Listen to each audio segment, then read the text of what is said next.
5 words. 5 words that have been said to you probably about 100 times. 5 words that come from a good place, that carry real intention, that someone chose to say when they didn't have anything to say at all. Thank you for your service. And right now, in this moment, I want you to notice what just happened in your body, because something did happen. Maybe it was warm. Maybe it was discomfort. Maybe it was something you don't have a word for it yet. And that reaction, whatever it was, is exactly what this episode is about. Not the phrase itself, but the reaction. Because in that reaction lives something that most people in this profession have never had the language to explain. Something real, something true. Something that has been sitting underneath the surface of every single handshake, every single nod, every polite, I appreciate that, for many, many years. And today we're going to give it a name. I want to start by saying something clearly. This episode is not a takedown on that phrase. It's not a lecture. It's not a complaint. Because anyone who says thank you for your service to a first responder, to a paramedic, firefighter, police officer, military personnel, they're doing something that most people don't ever bother to do. They're acknowledging it. And in a world where most people walk right past you, where the work you do is invisible until someone needs it, where the weight that you carry gets heavier every year and nobody outside the job really sees it, this acknowledgement matters. So that's not the problem. I think this is the actual problem. Acknowledgement and understanding are not the same thing. Acknowledgement and understanding are not the same thing. You can acknowledge something that you've never truly seen. You can appreciate something that you've never really actually felt. And you can be grateful for something that you have absolutely no idea what it cost. And for most people on the outside of this profession, that's exactly what's happening, right? They're just grateful, genuinely grateful. They just don't know what they're being grateful for. And you, on the other side receiving of that phrase, you feel a gap every single time. I know I do. You might not have the words for it yet. You might not have even consciously registered it, right? But you felt it. The philosopher Martin Buber had a concept he called the difference between the I-it relationship and the I-thou relationship. And the I-it relationship is transactional. You see the function, the role, the category. And the I-thou relationship is human. You see the person. You see the full, complicated, carrying something heavy person. Most expressions of thank you for your service, however well-intended, are on the category of I-it. And somewhere in you, you've always known the difference.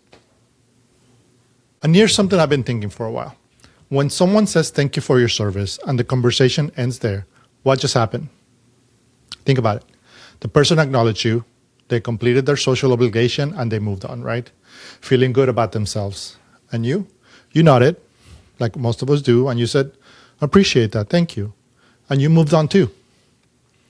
Except, here's the part that doesn't get talked about. You were not actually acknowledged. Your role was acknowledged. Your function was acknowledged. The category you belong to was acknowledged.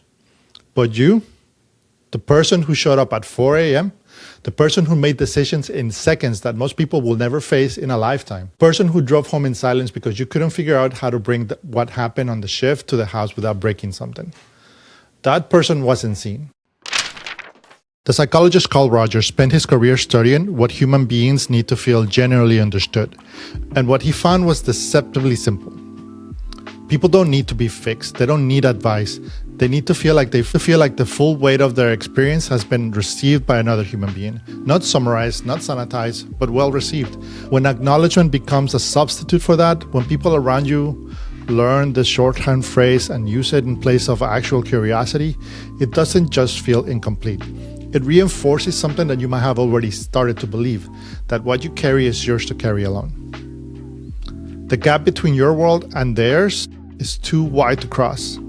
And the easiest thing for everyone is to accept the phrase, nod, and not ask anyone to come any closer to the truth.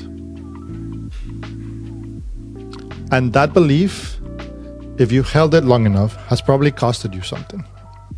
Now, let me get specific here, because this is where most conversations about first responder mental health stay vague. And vagueness is where things go to rest and get unaddressed. Let's talk about what actually happens when you spend years in the role where your inner world and your outer world are speaking different languages. Because that's what it is, right?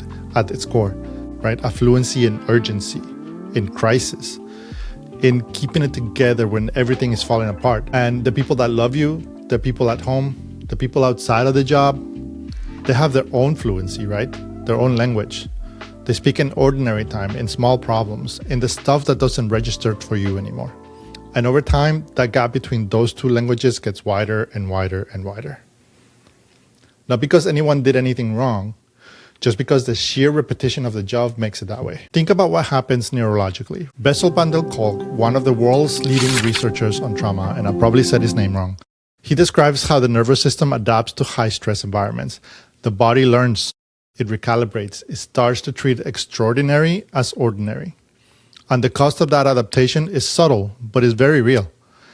And things that used to register don't anymore. Things that used to feel meaningful now feel small. The people who matter most to you are saying things that by any objective measure are completely reasonable. And something in you just can't get there, right? They're here, you're over there. A good example is like something breaks in the house and everybody freaks out. But then all of a sudden, for you, it's nothing because you just saw horrible things at work and they don't compare in gravity, right? And it's not just because you don't care. Because your baseline has moved, just like I said. And nobody warned you that this was going to happen. Nobody sat down with you on your first day and said, hey man, just so you know, every shift is going to cost you a little bit of your ability to be fully present at home. And if you're not intentional about it, over time, you're going to find yourself standing in your own kitchen, feeling like a stranger in your own life. Nobody said that, at least not to me. Because the culture of this work doesn't reward those type of conversations. It rewards competence. It rewards toughness. It rewards showing up. And all those things are genuinely valuable. But none of them will save you from the slow erosion of connection, right? To the people you love, to yourself. That happens when you spend years absorbing what this job asks you to absorb, right? And here's a binary I want to put on you. I'm not asking you to answer it out loud. I just want you to feel it. When was the last time someone in your life, outside of the job, asked you a question about your inner world and you answered honestly? Not the version you give people when you want the conversation to end. I've done that. The honest answer. If you can remember that moment, hold on to that. That's a relationship worth protecting. And if you're struggling to find it, that has to tell you something. There's a philosophy concept called identity drift. It's not a dramatic transformation or a crisis. It's just a slow migration of who you are. One day you look up and then you realize that the version of you that exists inside the job is very different from the version of you that exists outside of it. That you essentially are living two lives. You build two lives. And you're exhausted from carrying them both, trying to manage both. Every first responder I ever talked to knows what I'm talking about here. The version of you at work who's calm under pressure, decisive, controlled, capable, someone people turn to when the world is breaking. And then there's the version of you at home, right? Who sometimes can't explain why you're irritable, who checks out during dinner, the one that can hear everything your partner is saying and you still can't figure out how to get in. Neither version is fake. Both of them are you. But the job version gets practiced every day. It gets reinforced every shift. It gets validated every time you handle something that would destroy most people.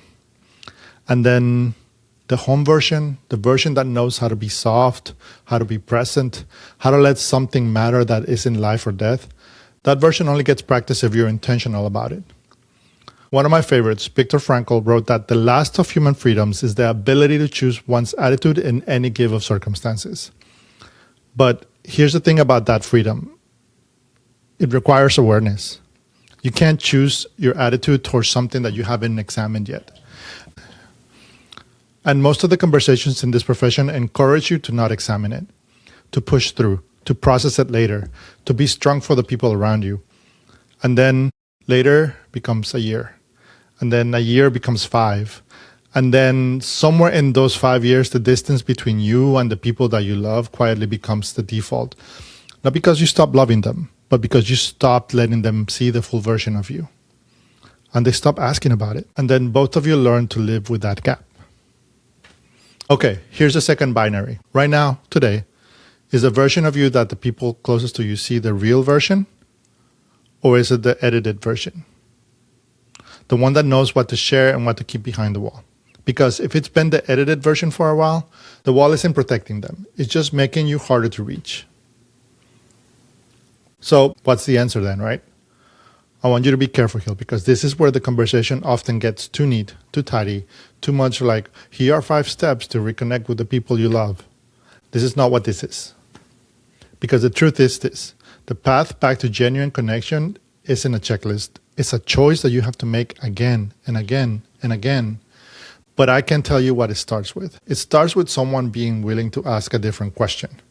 Not, thank you for your service, but what's the hardest part of what you carry? What do you wish people understood about this job that they don't?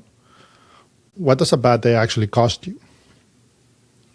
Those questions don't fix anything at all, but they change the dynamic of the conversation because they signal something.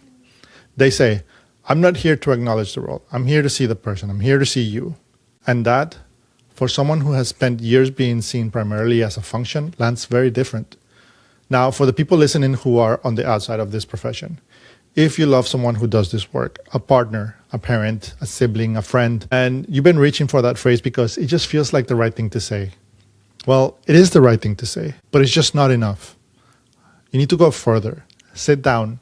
Ask the questions with no agenda. Not to fix anything, not to understand everything, just to be genuinely curious about the person in front of you. And for those of you inside of the professions, this is the hardest ask, because receiving that kind of curiosity requires something that the job actively trains out of you. Vulnerability. Vulnerability. The brain-brown definition, the willingness to let yourself be seen, the willingness to say, here's something real to another human being, and to trust that they can hold it. And if it's been years since you've done that, it's going to feel really strange. It's going to feel like risk, because it is risky. But it's also the only way back to the kind of connection that matters. It's the only way you make this job sustainable. So let me bring this back to where we started. Thank you for your service. 5 words, good intentions, real appreciation, and a gap between what is said and what is true that most people have never had the language for. Now you do. The gap isn't about ingratitude. It's about indifference between acknowledging the role and understanding the person. It's about the slow cost of years of adaptation where the extraordinary becomes ordinary and something quiet inside of you starts to believe that the full weight of your experiences is yours alone to carry. It's about identity drift. The 2 versions of you that have been running parallel for so long that sometimes you forget which one is supposed to show up next. So let someone in. And it's about the choice, the one that's available for you right now, today, to let someone in. Not to process everything, not to dismantle the wall overnight, just to let one person in. Let someone you trust ask real questions and answer them honestly. The name of the show is Be All In, not half in, not professionally in, not all in and then not all in at work and then manage at home. It's all in, which means the full version of you, the one who carries the job home, who sometimes can't find the doorway in, who knows things about the human condition that most people will never ever know. That version deserves to be known, not just thanked, but known. And the people in your life who are willing to ask the real questions, go find one of them today. Yes, today, because understanding is what actually connects people, and you deserve that. Thank you for watching. Hope you liked the episode. See you on the next one.